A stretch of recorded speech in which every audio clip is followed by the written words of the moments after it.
G'day, I'm Pete Hughes, and you've clicked on the Reach Australia podcast.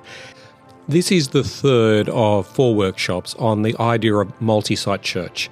Wade Burnett again takes us through some of the details of how do you go about planting multi-site churches. Really great, important things for us to think through. Hope you enjoy. All right, great. I'm going to start by saying if we backed up 10 or 15 years into the American church conversation, and Paul had presented all of that, and then I were going to come up and present something different, it kind of would have been pitted as Paul versus Wade. And I would start by saying, let me point out all the challenges of what he just shared, and then I would point out all the strengths of what I'm about to share. The idea back then was that there was one model that would be best, and that you would sort of ferret that out as you work through all the individual options. I think it's now understood, and so I want to remove all of that pressure. There is no longer any sense that there is one best model. What we're after right now is the best fit. Okay, so we have total freedom to look at all the strengths, which many of which you heard from Paul, but there'll be some challenges in that model as well that you need to know. And then the same would be true of the other models too. We're going to dive deep into the weeds on all of these. So Bruce, even to take your question about the culture of American and Australian approaches, I'll just use that as a jumping off point. If we went with those big churches in the middle of the diagram that I put up earlier, and they're reproducing sites, you have some staff roles that I don't see as often here, that have been even just kind of created or shaped over the last 20 or 30 years, like the role of an executive pastor. For the churches that are over here and that are 300, 400, 500 in regular attendance, you have mostly pastors on staff pastoring. When you start to get above that to 1,000 or so, we start to have roles that are very organizational in nature, that do all those kinds of facilities and finance and structure and all of those kind of things. A lot of them come out of the marketplace or from lay leadership into the church. And those things tend to be inherent in the model, and that I don't see as much here. And so that's an example of why some of these larger churches might look the way they do when they reproduce. When I first started coming over here, as I mentioned earlier, the adversarial conversation was around church planting or multi-site.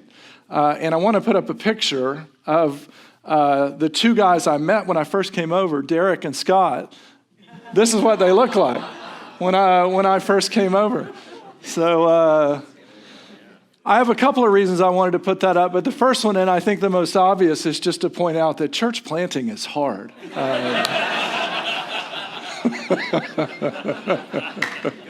I said we were going to talk strengths and weaknesses, so these are 2 of my favorite people in the world, guys. Thank y'all for letting me have a little bit of fun with you. So I'm going to dive into all that. Strengths, weaknesses. Just moving on. Oh, you're moving on the slide. Okay. Never give Derek the controller when you're going to show him on the screen. You're going to hear differences on what I'm going to put up here to what Paul shared. Quite a big difference in some ways.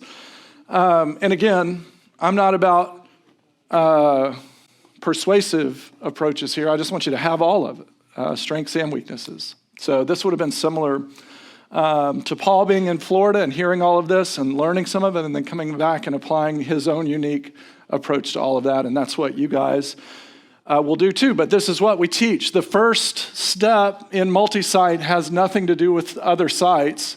It's maximizing your current location. So I just was listening to Paul share an approach that they landed on of not reproducing congregations outside of those ideal or optimal times in the morning. I actually agree with that on some levels, but would have a little bit of nuance to suggest there as well. In America, now this is something for you to filter about whether it's true or not, but most most of the different folks in different groups in America would all still agree that Sunday morning is the ideal time for church. And most of those would want to come to church after 9 and leave before noon. That would be their ideal time, culturally for us. It's really, really, really hard to squeeze in 2 services into those windows. You've got 3 hours to do that in, but a lot of people try. So where we've kind of landed on that, for the most part, is a 9 o'clock and an 11 o'clock. And if a church's particular order of worship goes to an hour and a half, then you have a very tight 30-minute window. Certain pastors that I work with are known for going long in their sermons. So that 30-minute window often becomes 20. Or if they're really rolling, 15. I'm just trying to make the point that can be a tight period. So for us, different to what Paul shared, we would often look at maximizing congregations as going from 1, 10 o'clock to 2 at 9 and 11. That would be a nuance that's a little bit different. This approach of twinning services, in other words, having the same service 2 different times, serves a couple of different functions, one of which is it allows volunteers to attend one and serve one, which is a very significant benefit.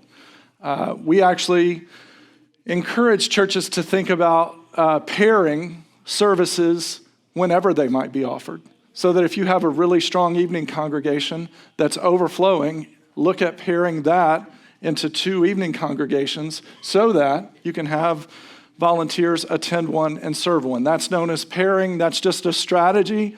It's not any kind of prescriptive thing. It's just, again, something for you to consider as you look at your model. When we're evaluating whether a church has maximized their current approach on Sunday mornings, one of the things we do is look at available seating. So who's got just a 10 o'clock service or around there? Anybody in here? Okay, good. How many seats do you have? 390. So we would put up here 390 2 times. But if you're just doing one, what you'd want to see is 80%. These aren't hard and fast rules, they're just guidelines, but just regular attendance in the service. We'd call it adult attendance, even though people bring kids in and they're students and all that stuff, but just in your services, you'd be looking for 80%. When a room in our part of the world is 80% full, it feels full to most people. And so that's when we start looking at other times. This shift from 10 o'clock to 9 or 11 is a pretty easy ask. I'm not saying people won't be disappointed with you or frustrated if you make that move, that they have to start their day an hour earlier or stay at church an hour later. You'll hear that. But it's not overly sacrificial to the point that folks won't do it and folks will settle out in one or the other. But in our experience, if you start pairing congregations and launching these additional ones before you're 80% full, it can be really, really hard on whichever one is lower in attendance. And so you start to get situations where one feels, even if it's not, it feels markedly better than the other, and then that discrepancy grows over time. Y'all with me? So you start to have one that has 300 in attendance and growing, and one that has 105 in attendance and declining, and that's a problem. So that's the reason for that 80% rule. Some churches, now this is, I will say, just from a purely pragmatic evaluation of costs and return. I don't want to ever minimize the importance of what we all do into just that kind of equation, but it is a factor because a lot of these things have costs. This is the lowest cost strategy for reaching more people that I know of. You use what you currently have, you use the people you currently have, you use the strategies you currently have, and you're just reproducing those on site. But it also gets your foot in the water on reproduction, even in the sermon. But there are a lot of other pieces to that, too, for your staff. Instead of them, say you have 300 in each of these and you're starting to get to that 80%, that's instead of 300 for your staff to care for and mobilize, it's 600. And that's a really stretching experience for for your staff team. But it's also a really good training experience for your staff team. So one of the things I look at when church asks me if they're ready for the multi-site conversation is, are you maximizing your current facility? Have you taken this step yet or not? And I would just ask you guys to internally assess that as well. But that's step one. There's other pieces to that too.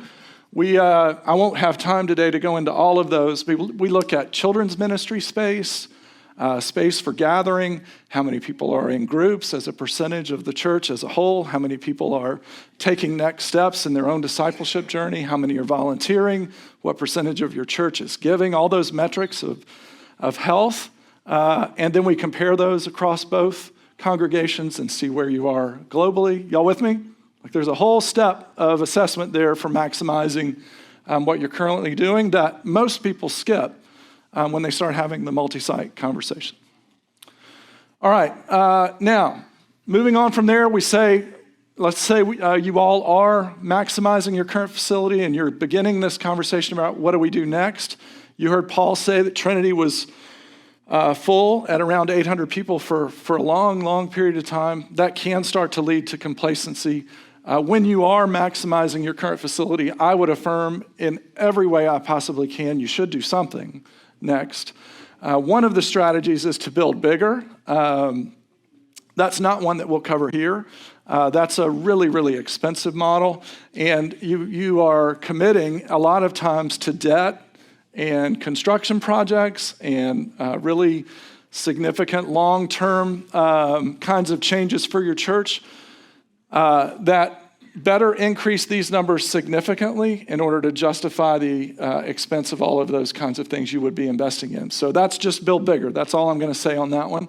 It's a really significant evaluation on its own. But if you're not going to do that, the two options I know of are multi-site or the picture we put up earlier for Scott and Derek, church planting. And again, when I'm asked which one is better, both are better. They both result in a new congregation that wasn't there before, but they are not always, it's not always clear which one is a better fit. Remember, that's what we're going after today. You're trying to assess for you, out of all of these potential different approaches, which one would be the best fit. Now, if you listen to Dominic and the pastor's heart from when I was here before, however many years ago, it was Regalia and I. It was a really big title for the podcast of Multisite has come to Australia. And I asked Dominic back then, because I hadn't met anybody yet, I literally got off the plane and met him, and we recorded that. I just asked him, can you put maybe in parentheses, because we don't know if anybody's going to do this. But I did cover a little bit of this there. Today we're going to take a much, much deeper dive on all of them. So I use the same letters to help us all remember these things. And today we're going to begin to distinguish what each of these sort of essential areas of assessment for you are and how they look different in multi-site versus in church planting. And some of them are a little more intuitive and make a little bit more sense than others. But the first thing that you have to do either one is a leader. So I'm going to ask either Scott or Derek to come up and give us just a real quick overview of what you would be looking for when you assess a church planter and the potential leadership qualities you'd want to see here as you're thinking about someone who could actually pull that off. So, do you have your mic? Yeah, what do y'all do when someone says, I think I might have a church planter, I'd like for you to assess them? It depends what model they're using, but yes. Do you want to push into that at all? No? However much you'd like to cover, that's great. So we're initially when it was just pioneer parachute planting, what are you looking for? My first question to people is, who are you trying to reach? Because I want to see an evangelistic heart that sits at the centre of any of it. Actually, it doesn't matter the model for that one, but initially I want to say who are you trying to reach? I want to hear them articulate that. If they are pioneer parachuting, I want to see them be able to handle ambiguity, be entrepreneurial, be able to cast a vision, be able to build a team. Those are the things, particularly on a pioneer planning track. Yep. All right, great. I'm going to keep asking Derek to do this, so hang on to your mic. But on the multi-site side, what I'm looking for is, I don't love this word, but the biggest fan ever of your church. That's what I'm looking for. So I want, if I'm at Trinity and Paul's talking about planting another location, I want somebody whose life has been changed through the ministry of Trinity, whose family has been transformed under the teaching of Trinity and the children's ministry approach of Trinity, who wants to see dozens or hundreds of other families get to experience just what they did when they came as a non-believer and came to faith and then were built up in the faith through the approach of this church. Are y'all with me? So I'll give you guys a quick pop quiz then. If I were to say, I want to be a leader, and I were to say to Paul, Paul, I like what you do, but that's all I ever say. Which one do I fall into? Y'all say, I know you're laughing because you know the answer, but which one do I fall into? Church planting. Which word in there was the clue? But now, if I were just to say, Paul, I like what you do, or I love what you do, which one do I fall into? Yeah. Now, there are 10 other layers to all of those. I'm giving you some of the most important ones just so you have a feel of which way you're leaning. But you don't want to be launching out someone who does not fit with the model you're envisioning. What do you think happens if you launch a church planter by nature out in a multi-site model? What do you think happens? Yeah, they're going to spend the whole time trying to change the model. And it's sideways energy when it would have been a much better approach from the very, very beginning to launch them out over here. Good? All right, that's just a little glimpse into the difference in the kind of leader you need on either side. What you're looking for if you're launching a location of your church is the biggest fan ever of your church. Because what you're reproducing when you launch a location is your church. So that's the multi-site approach there. You also say you're looking for a leader who can build teams. Oh, 100%. The skill set is not actually all that different. That's right. Yeah, that's right.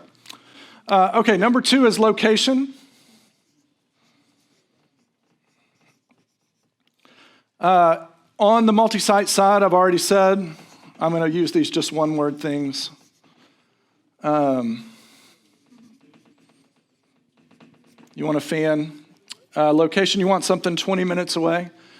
Let's say you're working within a denomination who has access to buildings and you have maximized your facility and you're out of space and you'd love to launch something and your denominational leader comes to you and says, I have a great building, but it's an hour and a half away and you've never done multi-site before. You go and look at it and it is a wonderful opportunity. But again, now that you've attended this, you know, it should probably be closer to 20 minutes for me to be looking at it as a first location. What should you start suggesting back to that denominational leader for that thing that's an hour and a half away? Church planting. Or another church that's maybe 20 minutes away. And this was Paul's instincts. Let's go in 20 minutes increments all the way out to 2 hours. But if you're talking about it 2 hours first, maybe there's another church there that can start and work into different areas. This is the way the model tends to work best, so that's why I'm sharing these things. We used to share these things as rules, and then we would say, well, now there's exceptions to every rule. Now I don't even share them as rules. They're just principles for you to consider. So any of you guys ever watch diving in the Olympics? Yes? Okay. Here's the clearest illustration I can give you of what you're deciding. How difficult of a dive do you want to do? Y'all with me? A clear fan of your church who wants to launch something at 20 minutes, that's like, I don't know who's not good at diving. I probably should have studied that before I gave that illustration. I'll just say Americans. It's a 7.5. Solid. But then, Scott keeps mentioning this little streak that a lot of you guys have of, I'd like to customize that a little bit, maybe make it a little more bespoke to my unique environment or how I do things. So you ask me, can I do one that has a really independent streak for a church planter and it's 45 minutes away? Can you do that? No, can you do that? Yeah. You just up the difficulty level, though. And that's what I want you guys to see. Of course you can do it. But there's going to be a lot more sideways energy associated with it. And you're going to have to be committed to it a lot more to push it through. So I don't recommend high difficulty dives on your first one. I don't. I've seen a lot of those end up in belly flops in churches that otherwise I think could have pushed through had they been aware of some of the things in the model that are a little easier. I often, and I wouldn't be surprised if this happens today, I often interact with guys who've been really, really, really disillusioned as leaders just because of small little strategic things like this that they weren't aware of. And that created a lot of unnecessary friction as they were trying to reproduce congregations. Yeah. Sales and anchors. I thought that was a really helpful image. Yeah. With, Trinity networks of lots of sales anchors. Yep. So could y'all hear that question? So Scott was asking about sales and anchors. I can touch on this a few times all the way through this. When these go well, and I can't always attribute it to one thing or the other on here. I mean, this is to Paul's point earlier. This is the Lord's church. He will build his church independent of any strategy any of us ever might employ, and beyond any strategy we ever might employ. We all, I hope, would affirm that. But as you use the strategy, what we've seen over the years is done well, it tends to produce things that give you margin to do more. And those would be sales. In other words, they pull you along. So if you launch well with the right leader and there's some margin there to continue moving forward, you'll have a little bit more to do more in the future. When you, for whatever reason, when you tend to see poorer results, they function like anchors. In other words, they pull you backwards. They slow you down. They take a lot of your energy. And rather than being able to go further or forward at all, you end up always looking back to the things that you've already launched. So because of that, I always encourage churches to give a lot of attention to these first ones. And again, we'll talk about that more in a little bit. I was asking Andrew, just to, I'll come to you in just a sec. I was asking Andrew, because I know a lot about their model. And I also know a lot about the outcomes of these different things as you do them. How many of your locations right now are breaking even financially? Because that's an indication of sales or anchors. Like, how far are you going along? Early on, it was all of them. They were all breaking even or more. As you really stretch into new places and really stretch the model, what I find almost every time is that number that are not breaking even starts to go up. And that's a sign that you're really pressing into taking new ground. So Andrew shared, and it was not surprising at all, 5 of the 13 are not breaking even like at the moment. Now that will change, and if I know Paul, they'll launch more because that's what they've done. But he's got a combination of sales and anchors and can tell you very personally what that feels like for each one, to be thinking about the next thing in some places versus always looking at what we need to do to address where we are in the current one. Dominic? You talked about the 20-minute away church plant rather than the 20-minute away. Yeah, Church plant multi-site. Yes, that's a great question too. Going closer than 20 minutes does add to the difficulty because, again, as I mentioned earlier, people will drive right past you to go to the church that originally launched them out. So imagine somebody who had been with Paul for 20 years, and they hear this appeal to go and launch a new church, and they go out and do that, but it's just 5 minutes away. And all of that history and relationships is just 5 minutes away. And now every time they go on Sunday, it's harder. And getting volunteers is harder. And so you're always struggling with, at some point, a family saying, okay, we just hit a really rough patch as a family, we're going back where we were invested in. And so it can be challenging to get to a place of real momentum when you're closer. It's not as hard as going further away, but it is harder than when you're closer to that sweet spot of around 20 minutes. Great question. Wait, can you Yeah. draw the diagram with the church in the middle, 15, 30-minute radius, and how you're looking for populations of your existing people? Yeah.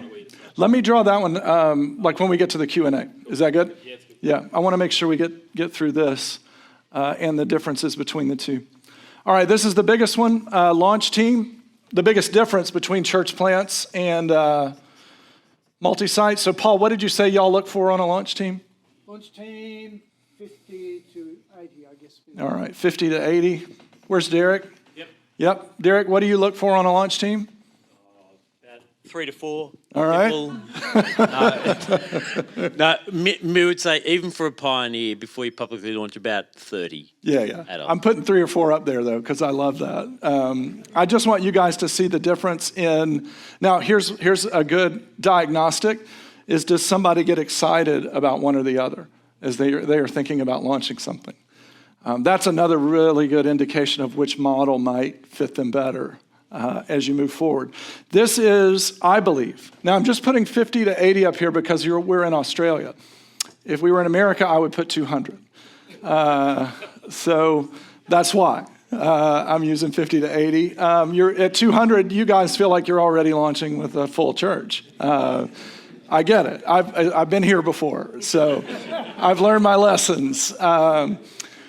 But this is, I think, and again, I'm using American data here, but this is the strength of the model, is being able to send out essentially all of the things you need to do church well, to evangelize well, to make disciples well, to hold services well from day one. And you are adding to that number as you go. In America, we see sustainability rates at 3 years of about 90%. On multi-site church launches, which is incredible.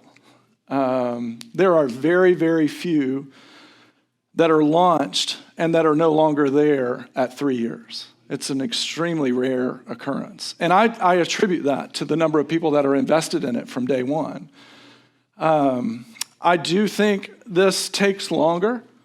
I don't think this is as quick a model as finding a leader and 3 or 4 people and turning them loose to go change the world. That's a really exciting thing. And your part in that can go really quickly. But we see in the States, now we don't launch them with 3 to 4 unless they're in the micro church category that you mentioned earlier. But we see sustainability rates as low as 43% at 3 years. So that's actually a recruiting technique for church planters, is no one can do this. And you want the guy that goes, I can, and that's the attraction. That's actually what Geneva Push felt like in its earliest days of church planters, is a bunch of renegades. I call them Navy SEALs. They'll learn it out as they go. And it's a wonderful, wonderful thing, but they're very different models and tend to have very different outcomes. So that one can move faster. This one's often slower, but more stable. And on the first one, you should be especially slow and stable. Yes? Yes. What's the space that they're moving into? Great question. 500 that they can fit in, or what are we talking? Yeah, it would be, so most of our locations, if you remember from the big map I put up earlier, around 380 total at that location. So that would be about a 200 or 250 seat location with 2 services in the morning. And then one, maybe 2/3 full and one half full, just on average, yeah. Great question. Starting to see the differences between the two? Good. All right, the last one everybody loves, lots of money.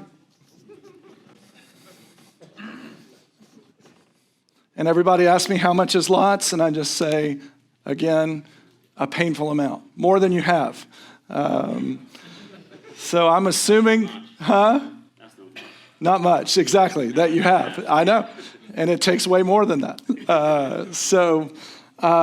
Yes, this is always, I say this one's always a stretch. That's probably an overstatement.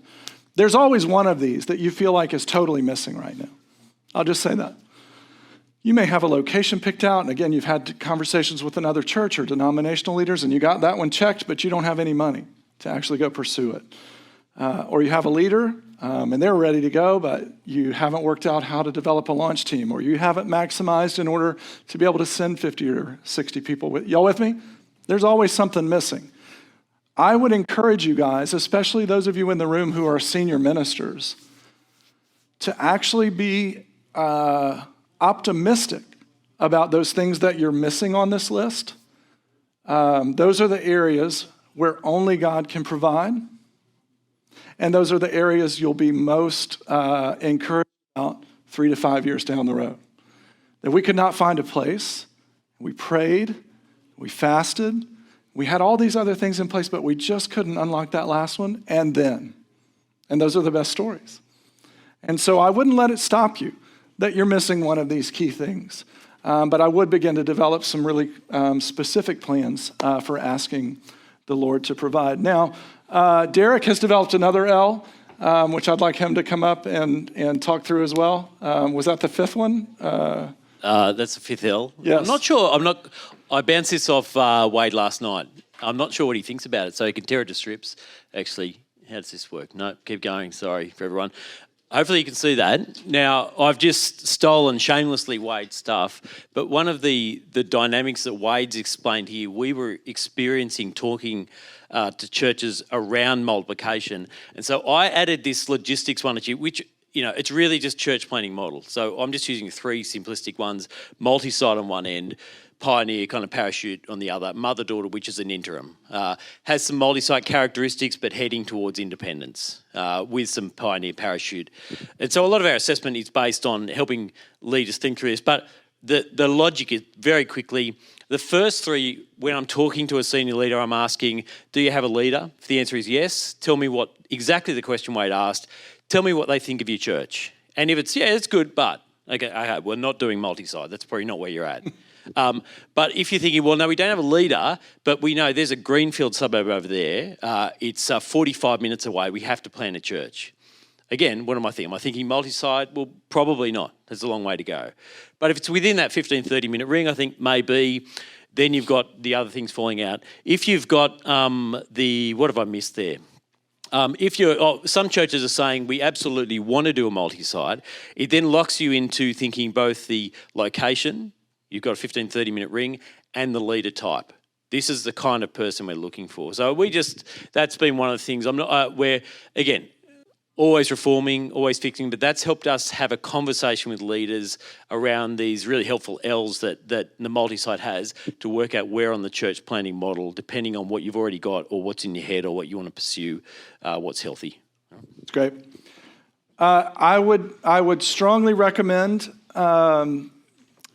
when you're evaluating the timing of launches that you are at least aware when you start attempting a high degree of difficulty dive. And I would give you permission to wait, especially on your first one. I think that feels unusual at a conference like this to say it's okay to wait because there's so much need out there. But to the extent you can, view this as a 10-year journey or longer. You're going to have, in my experience, much more significant impact if these are good experiences, even if they're not quick ones. So people ask me, again, for just as practical as we can be, how long should I take to launch one of these? A year or two. That would be my suggestion. Now, can you launch one? If you leave this conference as excited as you've ever been, can you launch one in September? Yes. But what are you attempting? A very high degree of difficulty. And if you're going to do that, you need a lot of attention to practice and discipline and focus and all those things that let you do high difficulty things. Everybody with me? So how difficult is the model I'm launching or the first launch? All right, maximize and then multi-site or church planting. All right, I'm going to leave a couple things up there just so I make sure I come back to them when we do Q&A, including the map that Scott wanted me to draw.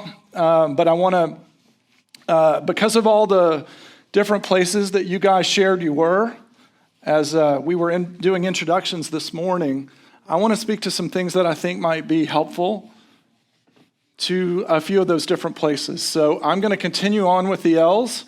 I'm reaching the end of verbs that start with L, so this is not going to last long. But about 90% of the multi-site churches in America are in phase one of this journey, which is the launch phase, and that's one site.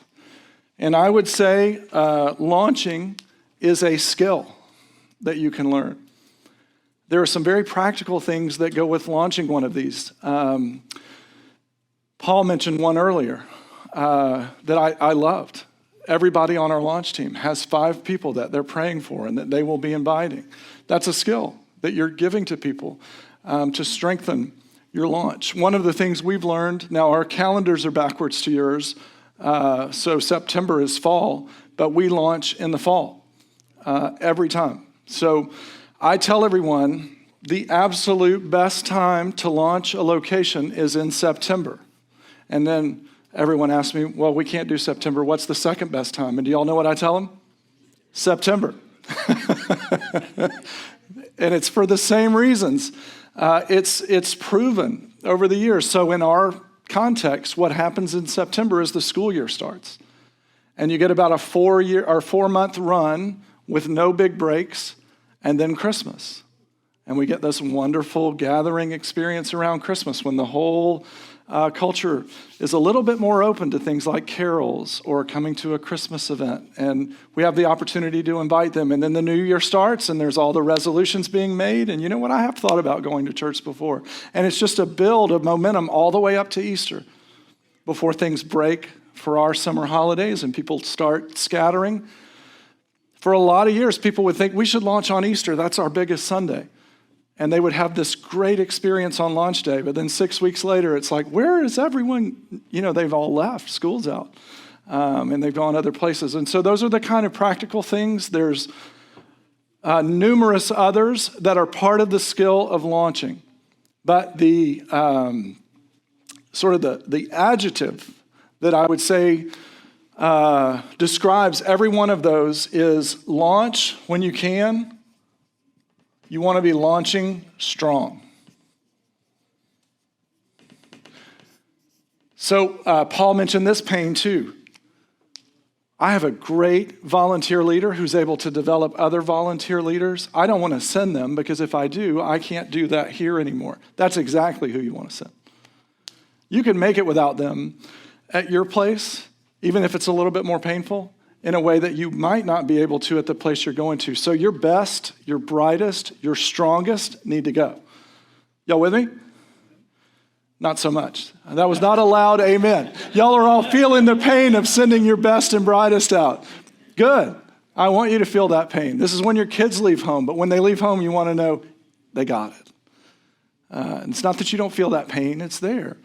And that loss is there. And you'll feel it the next Sunday when you have somebody who's not as good at that job.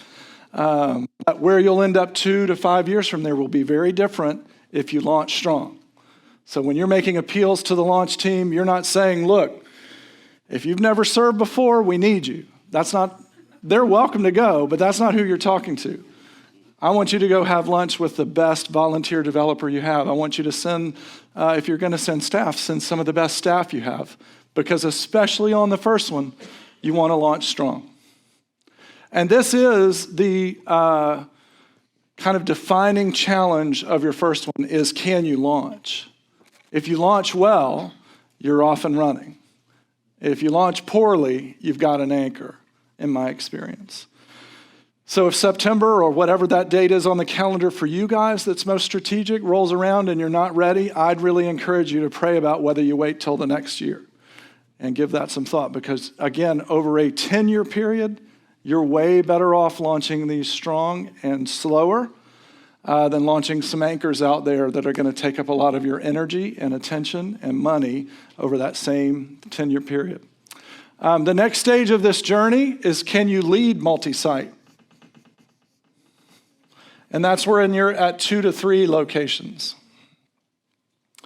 And this is, I think, the biggest roadblock for leaders in the multi-site journey, because the primary requirements for a leader, a senior minister in a single site church are very different than the kind of what it demands out of you to lead across multiple locations. And not everyone likes it. So this is a lot of what I end up talking to pastors about is they're frustrated here because what they're doing all day is not what they got into ministry to do all day. They're dealing with challenges from other locations and staff and some strategies that aren't being reproduced. And this site has some issues with the building that we can't afford to fix, so we have to pull some money. Y'all with me? That's what it starts to feel like to lead a lot of those I'll just ask Paul, when you got into this space with 2 or 3 locations and you start dealing with all those practical challenges and you're no longer functioning as a pastor at one site, but you're sort of overseeing all these other things, did you look at other roles beyond just at the locations or your lead pastor role in there to help you? Sorry, what's the question? Yeah, did you pull anybody to help you with all those other things? Absolutely. So I pulled 2 or 3 people. Like, Can we get you a mic here?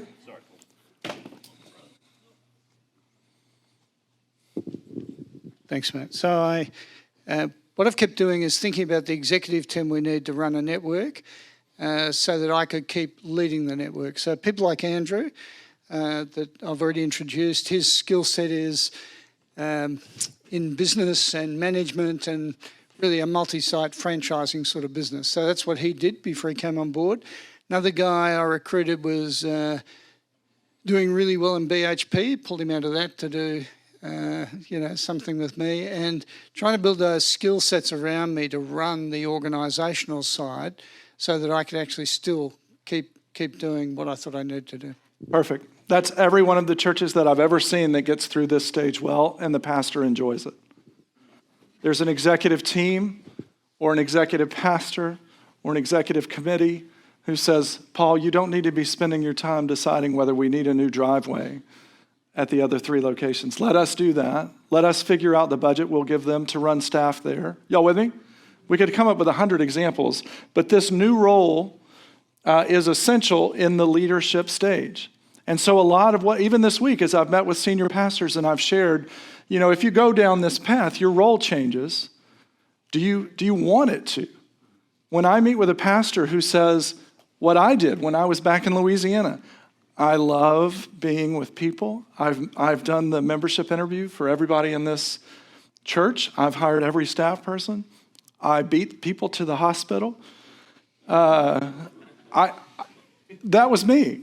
And then what this does is it puts space in between you and all those pastoral experiences, and not everybody is going to be okay with that. And so part of what I want to do is say right on the front end, you might want to consider just launching one. And that might be better. Because what I'd like to see happen is I'd like these to actually be positive experiences that don't drive pastors out of ministry. And that 5 years in or 10 years in, they're still thankful that this was something they tackled. But not to feel this external pressure that you did one well, so you need to launch 2 or 3. Y'all with me? And if you want to keep launching things, but this is not something that you feel particularly called to or gifted to work with an executive or an executive team, then it might be to launch one and then to launch church plants from that point forward, because we're always going to be pursuing something. And those are a lot easier. Y'all with me? So when I work with churches who are in this stage, I almost always zero in here on the pastor, the relationship to the executives or the executive team, and how is that working. I can also tell you that when someone gets here, I always find really strong gifting here as well. That might be a very unique pastor that has both pastoral and executive ability. That's rare. I think we all think we're like that. I always jokingly say, because one of my titles has been executive pastor, and people ask me, what does that mean? And I say, it's 2 words that they can do one of well. So you tend to get people who are on the executive side of that or the pastoral side of that. It's really rare to get both. So what I want to see here is a really strong pastor, like you all saw in that presentation, supported by a really strong executive team and or executive role, and a really strong relationship between the two that does not feel like friction. It feels like you get the best of both.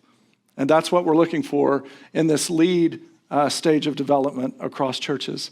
I think I can say this somewhat tongue-in-cheek, but also with a little truth behind it.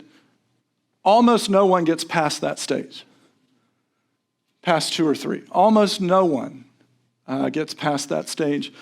The stage that's past there is what you heard from Paul, which is leverage. And that's 4+ sites.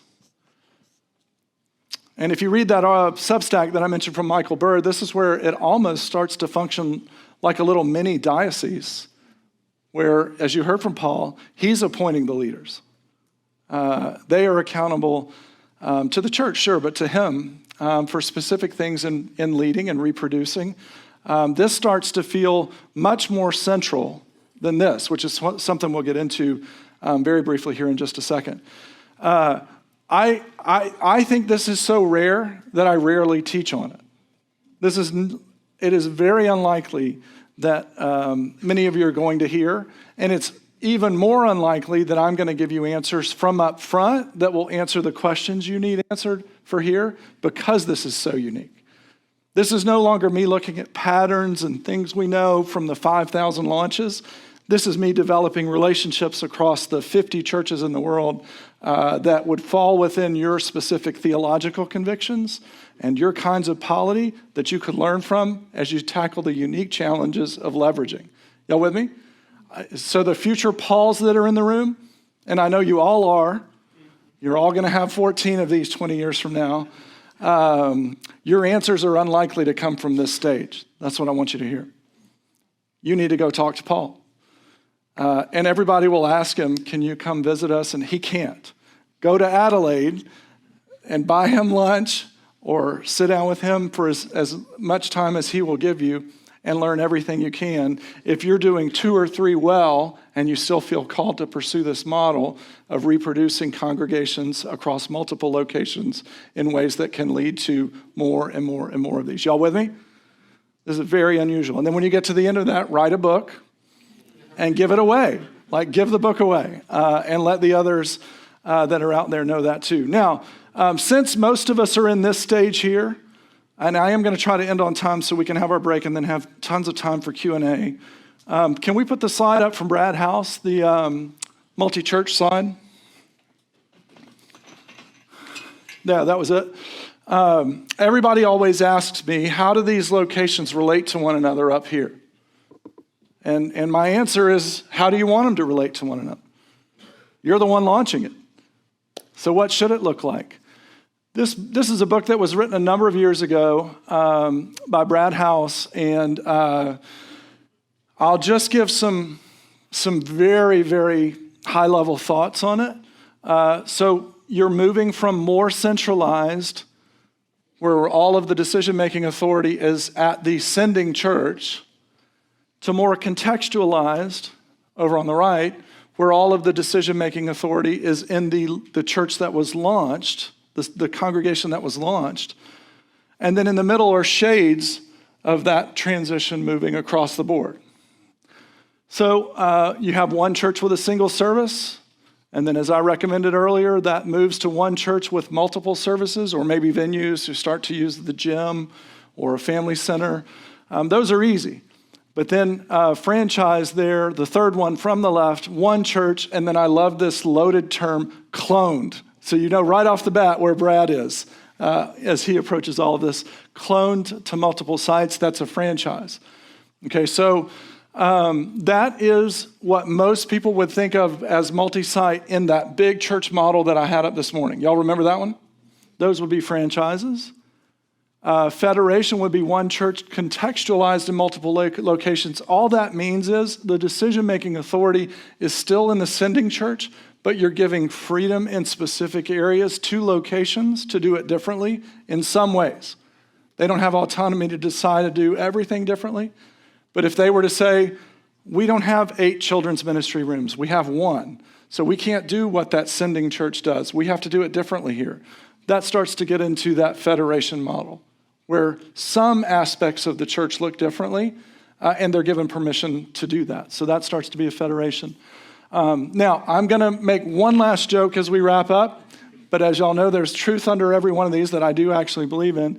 Everything to the right of federation starts to not work more and more and more, okay? And everybody thinks they can solve it. So when you do, I would love for you to call me, because I'll use you in the next time I present this. But again, you're starting to get down here into a very unique approach when you get further and further over onto the right side. Now, at one church in the launch stage, you can pretty much do this however you want to. Because what do you do when you launch John out and there's a problem? What do? You call John. Y'all know each other? You're the one that launched him out, right? You work it out. The challenges start to come in when you get here. And that's where the sustainability of those models on the right side get really, really hard. Because then you're no longer dealing with just one personality or one philosophical difference or one challenge, but you're starting to deal with multiple. And that's where I start to say you're starting to function more like a bishop. I'm just using contextual language here. You're trying to serve local church problems from a centralized area. And I met with the Sydney bishops on Thursday. One of their biggest structural challenges is if they have someone that they can't change in any way, and they also can't move them on in any way, this is a technical word, stuck. And that's what it starts to feel like over on the right. And so what you heard Paul saying is, these are some things we pulled to the center to make sure that when there are issues, we can address them. And that moves you more back further over on the left side of this. It's not wrong to be more centralized. So folks that are on the right side, and they really want that ideal world where they get all the support of the sending church, but a lot of autonomy over on the right-hand side as well to contextualize ministry for the way that they want to lead. Y'all with me? The dream scenario. I just recommend that you think about Multisite as a launch model to a church plant. Release them. Once they're strong enough and up and running, and you don't want to pull back all that centralized authority, then you've got a wonderful solution there where those can begin to function as autonomous churches. And you can be creative about how you support that when it comes to things like the website or HR or finances or any of the others. There are very kind of creative solutions to all of those things to help churches ease into independence rather than just feeling like they were let go. So again, that starts to speak to all of the different unique ways that have been developed over the years. Those 6 things, and we'll cover them, or at least cover questions around them in our last session when we come back. But those 6 approaches that are unique and in development stages, a lot of those relate to unique approaches for how you tackle this question of who actually has authority and who actually makes decisions. We'll come back to those after the break. Well, that was Wade Burnett, and I hope that's got you thinking of the possibilities of multiplication in your particular scenario. If you would like to know more, make sure you jump onto our website, look for the church planting tab, and take advantage of everything that's there. But be in contact. We would love to help you. I'm Pete Hughes. Chat soon.